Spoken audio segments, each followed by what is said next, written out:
throughout the pages of Scripture, we find where God reveals the heart of man.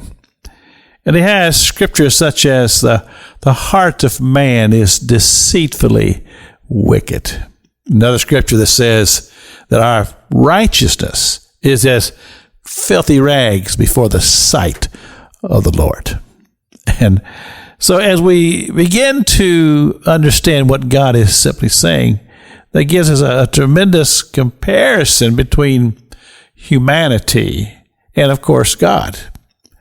But James, in his writings, he kind of lays it out for us nice and simple, easy to be understood.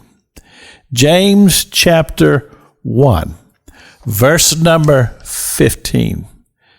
And then, when lust has conceived, it bringeth forth sin.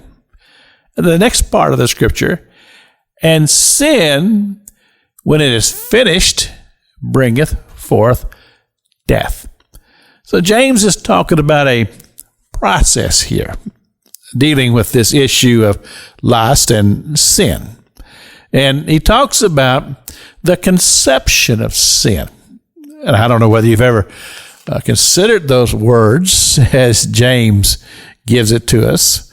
But generally, when you hear the word conception, you think about what happens when birth takes place.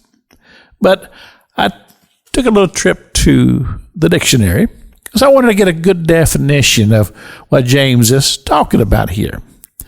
And so I went to the dictionary, and this is what it says.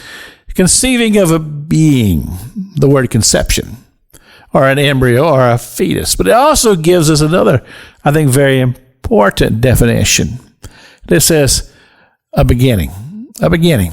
So, as James talks to us about this, he says, well, sin has a beginning, which takes us back to verse number 14.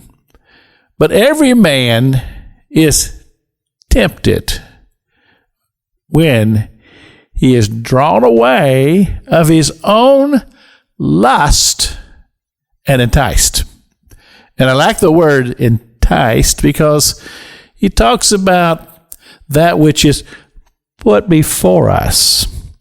Many times, things that we don't seek after. In other words, we didn't set out to see what we saw that began this process that James talks about that brings forth the conception of sin, and sin, when it is finished, death. And as I say, James, he just lays it all out for us there in his writings, to where it helps us to understand that this thing that he refers to as lust is that which is lurking inside of us. And they say, Pastor, that sounds a little strange. But not really when you think about it, because Scripture tells us that there is a side of us that is carnal, fleshly, Scripture refers to. And then Scripture tells us about that there is a spiritual side.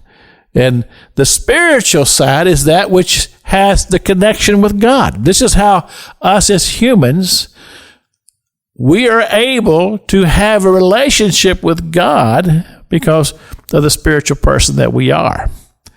Unfortunately, I find that many people operate a good majority of their time from the carnal side and not the spiritual side.